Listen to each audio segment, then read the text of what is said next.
बिस्मिल्लाहिर्रहमानिर्रहीम। अस्सलाम वालेकुम नाज़रीन, आप यूट्यूब चैनल देख रहे हैं। मैं इमरान खान हूँ। एक तो दबा के धांधली हो रही है पंजाब में, मुकाबला ही कोई नहीं फिर भी धांधली हो रही है। उसकी वजह यह है कि लोग निकले ही नहीं वोट डालने के लिए। बहुत सारे पोलिंग स्टेशन से जर्नलिस्ट रिपोर्ट कर रहे हैं, वो बता रहे हैं जनाब कि यहाँ तो 5% लोग भी नहीं आए। जहाँ पे इलेक्शन था जरताज गुल की सीट पे या फैसलाबाद की सीटों पे, मियांवाली में, हर जगह पे लोग निकले ही नहीं वोट डालने के लिए, क्योंकि पाकिस्तान तहरीक इंसाफ की मकबूलियत बहुत ज़्यादा है और पाकिस्तान तहरीक इंसाफ का वोट है बहुत बड़े पैमाने पे। इमरान खान साहब जो है वो लोगों की इस वक्त दिल की धड़कन बने हुए हैं। तो क्योंकि उनके पास मकबूलियत है और उन्होंने बाइकआउट कर दिया तो उनका वोटर नहीं निकला। जब उनका वोटर नहीं निकला तो गहमा गहमी थी ही नहीं। तो पंजाब के इलेक्शन में ओवरऑल गहमा गहमी नहीं थी, बल्कि यहाँ तक हुआ कि हमने कई जगह पे ऑडियो सुनी और कई जगह पे ऐलानात सुने कि मस्जिदों से बाकायदा ऐलान करवाए गए कि वोटर्स निकलें और निकल कर जाकर वोट डालें। अब आप अंदाज़ा करें कि लोगों की कितनी दिलचस्पी होगी इस इंतखाब में। तो लोगों को भी आइडिया, और इमरान खान साहब का मेरे ख्याल में ये ठीक फैसला था कि बाइकआउट ही करो। उन्होंने 2 इलेक्शन लड़े हैं और दोनों के पीछे एक वजह है। एक इलेक्शन उन्होंने लाहौर का लड़ा जहाँ से हमाद अजहर साहब के वालिद इंतकाल कर गए थे, मियां अजहर साहब, और क्योंकि यहाँ पे कोई सज़ा नहीं हुई थी 9 मई में, लिहाजा उन्होंने कहा जी हम इलेक्शन लड़ेंगे। दूसरा इलेक्शन उन्होंने एक हरीपुर में लड़ा ताकि वो फ़र्क बता सकें कि जब पंजाब में इलेक्शन होता है तो यहाँ की पंजाब हुकूमत और इलेक्शन कमीशन मिलकर क्या करते हैं, और जब खैबर पख्तूनख्वा में इलेक्शन होता है तो पाकिस्तान तहरीक इंसाफ की वहाँ की सूबाई हुकूमत कितना ज़्यादा मौका देती है अपने मुखालिफिन को। बाबर नवाज ने खुलकर इलेक्शन लड़ा, पूरी कंपेन की, उनके किसी कारकुन को टॉर्चर नहीं किया गया, किसी को गिरफ्तार नहीं किया गया, किसी के ऊपर जुल्म तशद्दुद नहीं हुआ, बल्कि फ्री हैंड दिया गया कि आप इलेक्शन लड़ें। तो अब वो सारे लोग वहाँ पे इलेक्शन लड़ रहे हैं और बेहतरीन इलेक्शन हो रहा है हरीपुर में। तो 2 ही जगह पे गहमा गहमी थी पूरे इलेक्शन में। एक इलेक्शन जो है उसमें गहमा गहमी है लाहौर वाले में, क्योंकि यहाँ पाकिस्तान तहरीक इंसाफ मुकाबला कर रही है, तो इधर पुलिस और नून लीग ये मिलकर इलेक्शन लड़ रहे हैं और इलेक्शन कमीशन जो है वो इनकी सहूलतकारी कर रहा है। रिपोर्टें तो ये भी आ रही हैं कि इलेक्शन का टाइम ख़त्म होने से पहले, यानी वोटिंग का टाइम चल रहा था अभी, और उससे पहले ही जो फार्म है उनको साइन करवाए जा रहे हैं 45, 47, ये पहले ही साइन करो जी। अब इस किस्म की 2 नंबरी की जा रही है इस इलेक्शन में, और ये सारी चीज़ें पाकिस्तान का मीडिया रिपोर्ट कर रहा है। मीडिया वाले बेचारे रिपोर्ट कर रहे हैं सुबह से लेकर अब तक, उन्हें लगता है कि शायद ये कोई इलेक्शन हो रहा है, लेकिन ना इसमें कुछ निकलना है और ना मीडिया की रिपोर्टिंग से कोई फ़र्क पड़ेगा। शाम के वक्त जो है वो अनाउंसमेंट कर दी जाएगी और इलेक्शन ख़त्म शुरू, यानी जिसको इस वक्त एस्टेब्लिशमेंट चाहेगी उसको जितवा देगी, उसका हाथ खड़ा कर देगी। मुकाबला तो कोई हो नहीं रहा मैदान में। लाहौर के अंदर पाकिस्तान तहरीक इंसाफ ने मुकाबला करने का फैसला किया था, लेकिन ये सीट अब तक जो दिखाई दे रहा है, जिस किस्म की धांधली की गई है, जिस किस्म की 2 नंबरी की गई है, हालांकि PMLN के सारे कैंप ज़्यादातर देखने में आ रहा है खाली हैं और पाकिस्तान तहरीक इंसाफ के कैंप्स भरे हुए हैं। लोग बहुत बड़ी तादाद में तहरीक इंसाफ के कैंडिडेट को वोट डालने के लिए बार बार निकल रहे हैं, लेकिन इसके बावजूद सीट मिलना मुश्किल है, क्योंकि एस्टेब्लिशमेंट ने तय कर रखा है कि इमरान खान साहब को देना कुछ नहीं है। अब ये हमाद अजहर साहब की और इनकी फैमिली की अपनी ज़ाती कोई मेहनत और कोशिश हो और पाकिस्तान तहरीक इंसाफ का वोटर इतने बड़े पैमाने पर वोट डाल के अपने वोट का पहरा दे दे तो शायद कोई चांस बन जाए, अदरवाइज यहाँ पे लगता नहीं है, क्योंकि रियासत तुली बैठी है कि उन्होंने पाकिस्तान में इंसाफ के साथ कोई चीज़ नहीं होने देनी। बहरहाल सिर्फ 2 जगह पे गहमा गहमी, एक हरीपुर में और एक लाहौर में, बाकी जगह के ऊपर बिल्कुल उल्लू बोल रहे हैं, खामोशी है, सन्नाटा है। मस्जिदों में ऐलान करवा रहे हैं जनाब आओ आकर वोट डालो, और वोट डालने वाला बंदा इन्हें कोई नहीं मिल रहा। वो मिलना भी नहीं है, क्योंकि लोगों की दिलचस्पी इस वक्त इमरान खान की सियासत में है, किसी और की सियासत में लोगों की किसी किस्म की कोई दिलचस्पी नहीं है। अच्छा, एक और इंटरेस्टिंग बात मैं आपको बताता हूँ। पाकिस्तान तहरीक इंसाफ के साथ बदतरीन धांधली हुई। वैसे तो धांधली पाकिस्तान में इलेक्शनों के अंदर होती रहती है। 2013 में भी इमरान खान साहब ने इल्ज़ामात लगाए, 2018 में इमरान खान साहब के मुखालिफिन ने इल्ज़ामात लगाए। तो ये कहा जाता था कि 10 सीटें, 5 सीटें, 15 सीटें, इस किस्म की धांधली हो जाती है। एस्टेब्लिशमेंट अपने बंदे जितवा देती है और अपने बंदे जितवाने के बाद एस्टेब्लिशमेंट उन्हें हुकूमत पे शामिल करवा देती है और उनके जरिए अपने काम निकलवाती है और हुकूमतों को ब्लैकमेल करती है। पुराना खेल एक चलता रहता है। लेकिन ये जो इलेक्शन हुआ इसमें तो पूरा का पूरा मैंडेट ही उड़ा दिया गया। ये 2024 के इंतखाबात का, माजी की किसी भी इंतखाबात की धांधली से किसी किस्म का कोई मवाजना आप कर ही नहीं सकते, मुमकिन ही नहीं है। बदतरीन किस्म की धांधली, बल्कि एक तरह का मैंडेट को तस्लीम ही नहीं किया गया। एस्टेब्लिशमेंट ने इस मरतबा ये किया है, जैसे 70 के इंतखाबात में किया था, जब पाकिस्तान 2 लाख हो गया उसके बाद, और उसका खुमियाजा पाकिस्तान आज भी भुगत रहा है। तो नाजरीन, पाकिस्तान तहरीक इंसाफ ने पटिशन डाली थी सुप्रीम कोर्ट में कि हमारे पे धांधली होगी, पूरा का पूरा इलेक्शन ही चोरी हो गया। अब वो वफाकी आईनी अदालत में लग गई है। अंदाजा करें, 2.25 साल लग गए। पाकिस्तान तहरीक इंसाफ मांग रही है, ट्रिब्यूनल बनाओ, इंसाफ दो, हमारा इलेक्शन चोरी हुआ है। इस्लामाबाद के तीनों हलकों के अंदर जब नून लीग फंस गई तो जस्टिस तारिक महमूद जहांगीरी को ही फंसा दिया। तब से लेकर अब तक पूरा का पूरा इस्लामाबाद हाई कोर्ट का स्ट्रक्चर ही बदल दिया। पूरे की पूरी आईनी तरमीमें लेकर आ गए कि जनाब हमने अपनी हुकूमत नहीं जाने देनी। फिर इसी तरह आप देखें कि लाहौर के अंदर, बाकी जगहों के अंदर जहां जहां पाकिस्तान तहरीक इंसाफ के उम्मीदवार जीते थे, किसी जगह पे भी इंसाफ नहीं मिला। और अब जनाब आईनी अदालत में ये समाअत के लिए मुकर्रर कर दिया गया केस कि तहरीक इंसाफ के साथ धांधली हुई। अब 25 नवंबर को इसकी समाअत की जाएगी। और जो बड़ी इंटरेस्टिंग बात है वो ये है कि जस्टिस आमिर फारूक साहब, अल मशहूर इस्लामाबाद हाई कोर्ट वाले, जिनकी अदालत से इमरान खान साहब को जबरी तौर पे अगवा किया गया और वहां पे बहुत सारे लोग वो देख रहे थे, और उस गैर कानूनी अमल को ये जज साहब ने हलाल करार दे दिया था, कानूनी करार दे दिया था। बाद में सुप्रीम कोर्ट ऑफ पाकिस्तान ने उसको उड़ा दिया था, पूरी दुनिया में मजाक बना था। वो वाले जस्टिस आमिर फारूक साहब जो इमरान खान साहब के केसेस लगने नहीं देते थे, वो वाले जस्टिस आमिर फारूक साहब जिन्होंने इंसाफ नहीं दिया। पाकिस्तान तहरीक इंसाफ को हमेशा उनसे शिकवा और शिकायत रही। वो जस्टिस साहब जो है वो समाअत करेंगे। उनकी सरबराही के अंदर जनाब बेंच बन गया। उस बेंच के अंदर और जजेस देखें आप, बड़ा इंटरेस्टिंग है ये। अली बाकर नजफी साहब, कमाल नहीं हो गया। फिर के आगा साहब, और इसके बाद जस्टिस रोजी खान और जस्टिस अरशद हुसैन शाह। ये जनाब 5 रुकनी बेंच बन गया। अब ये बेंच सुनेगा कि पाकिस्तान तहरीक इंसाफ के साथ धांधली हुई और किस तरह की धांधली हुई। नाज़रीन, पाकिस्तान तहरीक इंसाफ आहिस्ता आहिस्ता मोमेंटम पकड़ रही है एहतजाज का। होगा क्या, मैं आपके सामने पूरी पिक्चर रख देता हूं कि अब होना क्या है और ये हुकूमत कर क्या सकती है। लेकिन इससे पहले मैं आपको एक स्टेटमेंट बताता हूं जो फील्ड मार्शल आसिम मुनीर कई जगह पे ये स्टेटमेंट दे चुके हैं।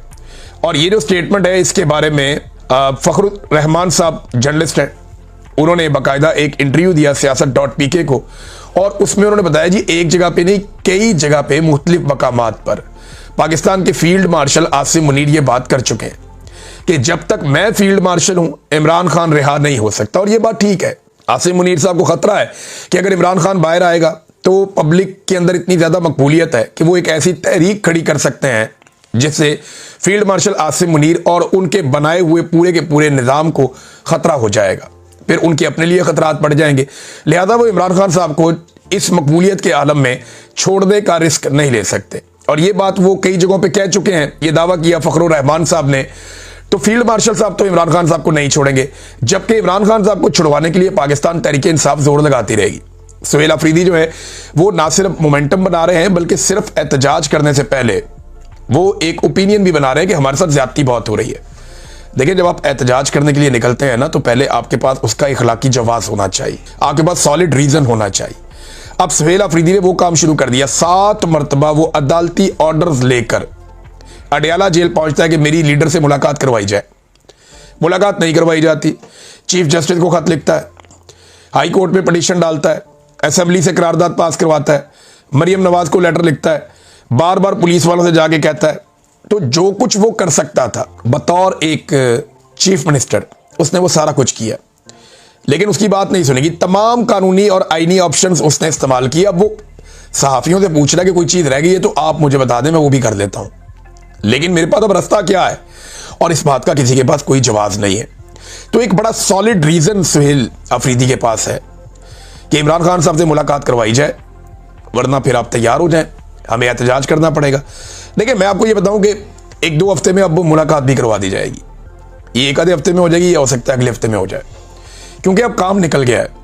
आसिम मुनीर साहब का वो जो टफ टाइम था जिसको उन्होंने गुजारना था, उन्हें लगता था कि ये टाइम मैं गुजार दूंगा तो इसके बाद मैं नाकाबिले तस्खीर हो जाऊंगा, वो टाइम उन्होंने तकरीबन गुजार लिया।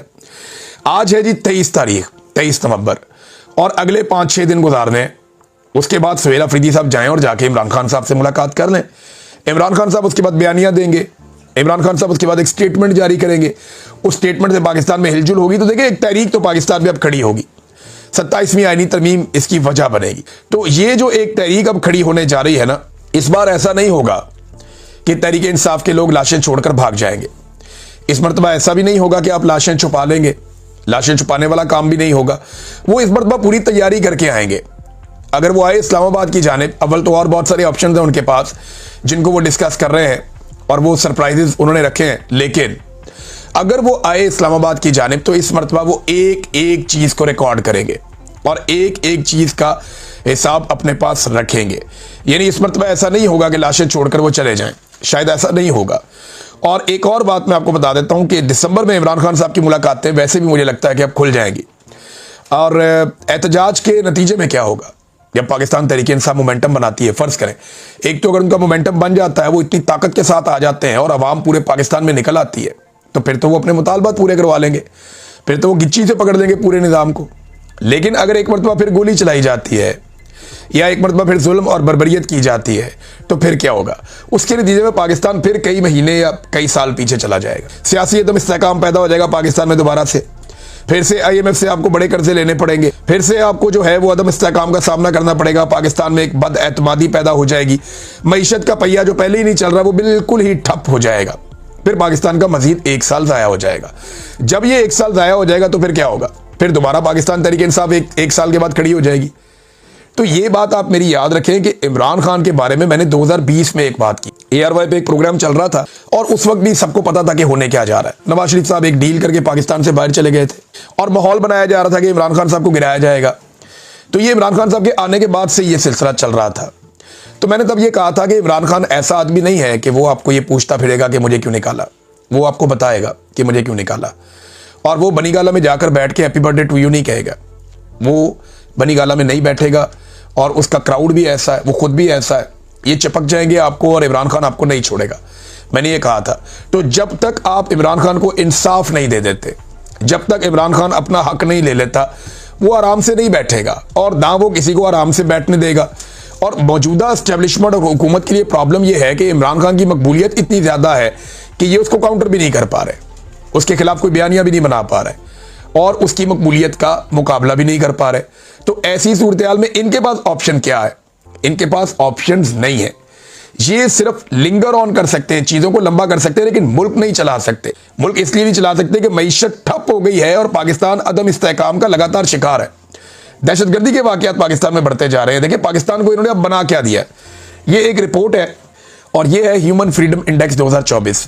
इस रिपोर्ट के अंदर जो डाटा है, मोहित पीरजादा साहब ने भी ये पढ़ के बताई रिपोर्ट। इसके अंदर जो डाटा है ना, वो ये बताता है पाकिस्तान इंसानी हकूक के हवाले से दुनिया के 165 ममालिक में 136वें नंबर पे है। इतना बेड़ा गर्क पाकिस्तान का इंसानी हकूक में हुआ। और ये जो हमारा रीजन है जहां पे हम रहते हैं, यहां पे हम नंबर 1 है। यानी सबसे बुरी सूरत हाल इंसानी हकूक के हवाले से ये जो खित्ते में हम रहते हैं, जनूबी एशिया में, इसमें हमारी सूरत हाल है पाकिस्तान की। यानी इंसानी हकूक तकरीबन मुअत्तल है। हमारा शुमाली कोरिया जैसा हाल है। मैं बताता हूं आगे वो कैसे है। तो ये जो रिपोर्ट है ये रिपोर्ट 2022 की है और 2023 के शुरू तक की चंद महीनों की है। असल जुल्म तो 9 मई के बाद शुरू हुआ है। अब वो रिपोर्ट अगर आप पढ़ेंगे या आपके सामने आएगी जब, तो आपको पता चलेगा कि जनाब पाकिस्तान तो बहुत आगे निकल गया इंसानी हकूक की पामालियों में। इन्होंने तबाही फेर दी है। देखें इस वक्त पाकिस्तान को अमली तौर पर शुमाली कोरिया बनाया जा रहा है। कैसे? देखिए शुमाली कोरिया में डिक्टेटरशिप है, जमहूरियत नहीं है। पाकिस्तान में भी यही है। वहां पे इंसानी हकूक जो है मुकम्मल तौर पे पामाल है। पाकिस्तान में भी यही है। और शुमाली कोरिया में फौज के कंट्रोल में है सारी चीजें और उनकी डिक्टेटरशिप की पाकिस्तान में भी ऐसे ही है। शुमाली कोरिया में कोई जुर्म करता है बंदा या किसी को रियासत नापसंद करती है, उसकी पॉलिसी को, उसकी बात को, तो उसके घर वालों को उठा लिया जाता है। पाकिस्तान में भी यही हो रहा है। वहां पे भी कोई चादर और चारदीवारी का तकद्दुस नहीं है, पाकिस्तान में भी नहीं है। खवातीन और बच्चे वहां पे निशाना बनाए जाते हैं, पाकिस्तान में भी ऐसा ही हो रहा है। बार बार वहां पे भी कत्लेआम हुआ, पाकिस्तान में भी कत्लेआम हो रहा है। और कानून में मनमर्जी की बदतरीन तब्दीलियां वहां पे भी की जाती हैं और यहां पे भी इसी तरह किया जाता है। और इवन जो बैरून मुल्क निकलने वाले लोग हैं, जो जाना चाहते हैं अपना मुल्क छोड़कर, बहुत बड़ी तादाद में जा रहे हैं। पाकिस्तान दुनिया का वो नंबर 1 मुल्क है। आबादी के एतबार से नहीं कह रहा, आबादी में तो पाकिस्तान से बड़े बड़े मुल्क भी हैं, लेकिन इसके बावजूद पाकिस्तान दुनिया का वो सबसे बड़ा मुल्क है जिसको सबसे ज्यादा लोग अपना मुल्क छोड़कर जा रहे हैं। पाकिस्तान वो मुल्क है इस वक्त। और बैरून मुल्क निकलने पर भी पाबंदी लगा दी है। हर एयरपोर्ट के ऊपर बंदे बिठा दिए जो लगातार बंदों को डिपोर्ट कर रहे हैं और बाहर जाने से रोक रहे हैं। ये सख्ती आहिस्ता आहिस्ता बढ़ती चली जाएगी और इसके नतीजे में आप देखेंगे पाकिस्तान अमली तौर पर तकरीबन शुमाली कोरिया ही बन जाएगा। और ये हम होता हुआ देख रहे हैं। ऐसा नहीं है कि ये कोई ऐसी चीज है जो ढकी छुपी है, ये अब आपको होता हुआ दिखाई दे रहा है और बार बार सब लोग इसकी गवाही देंगे। नाज़रीन एक और खबर आई है, नवाज शरीफ साहब बीमार हैं। ये बात मरियम औरंगजेब की वालदा ने की है, ताहिरा औरंगजेब। ये क्योंकि बहुत फैमिली फ्रेंड टाइप के लोग हैं और इनका बड़ा अच्छा शरीफ खानदान से ताल्लुक है, माँ बेटी का। तो उन्होंने बताया कि नवाज शरीफ की बरतानिया में कोई सर्जरी हुई है, तो उनके लिए उन्होंने दुआ के लिए कहा। अल्लाह ताला मियाँ साहब को सेहत अता फरमाए। मियाँ साहब काफ़ी अरसे से सेहतमंद नहीं है, वो बीमार है लंबे अरसे से, और जिस किस्म के उनको ज़हनी सदमे पहुँचे हैं पॉलिटिक्स में, उम्र के इस हिस्से में जो शख्स 3 मरतबा वज़ीर आज़म रहा हो, वो भी काफ़ी तकलीफ दे है। तो मियाँ नवाज शरीफ साहब जो हैं वो उनकी कोई सर्जरी हुई है और उनकी सेहत के लिए दुआ के लिए कहा गया है। तो अल्लाह ताला मियाँ साहब को सेहत अता फरमाए और मियाँ साहब को इस बात की तौफीक दे कि वो अपनी जो आखिरी सियासी इनिंग है उसमें कुछ तो ऐसा करें कि तारीख उन्हें अच्छे नामों में याद रखे। यानी तारीख में नाम तभी बनेगा ना जब वो मिलिट्री एस्टेब्लिशमेंट को उससे सियासी किरदार छीन ले, वरना ये क्रेडिट इमरान खान के पास रहेगा, क्योंकि इमरान खान ने पब्लिक को इस काम पे लगाया। सबने कोशिश की, अपना अपना किरदार अदा किया, लेकिन जो इमरान खान ने किया वो पाकिस्तान में कोई नहीं कर पाया। इतने अच्छे तरीके से ये मामला पाकिस्तानियों को किसी ने नहीं समझाया हकीकी आज़ादी का जैसे इमरान खान साहब ने समझाया है।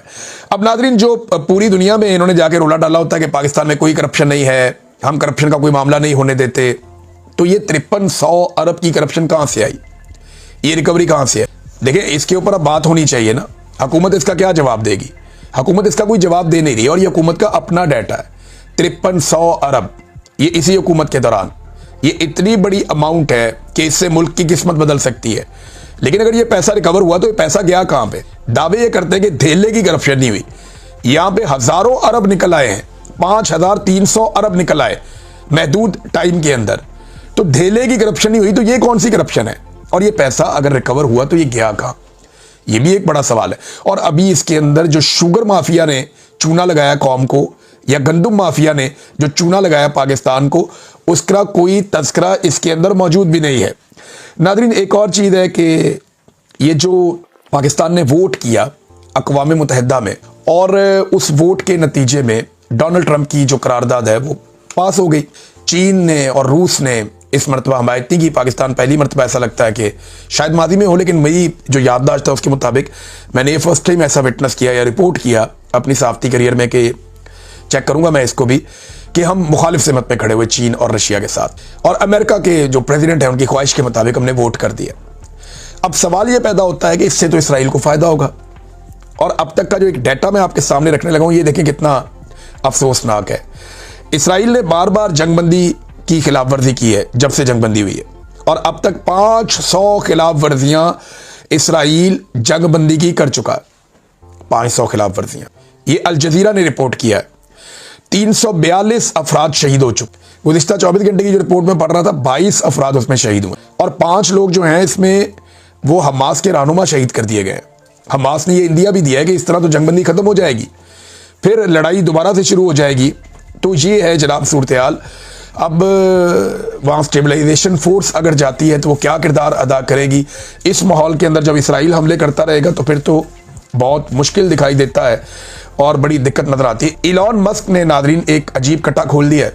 उन्होंने डाटा जाहिर कर दिया है कि कौन कहाँ से अपना एक्स अकाउंट वेरीफाई करवा रहा है, चला रहा है, कहाँ से वो बेस्ड कहाँ पे है, यानी ये जो अकाउंट है कहाँ पे बेस्ड है।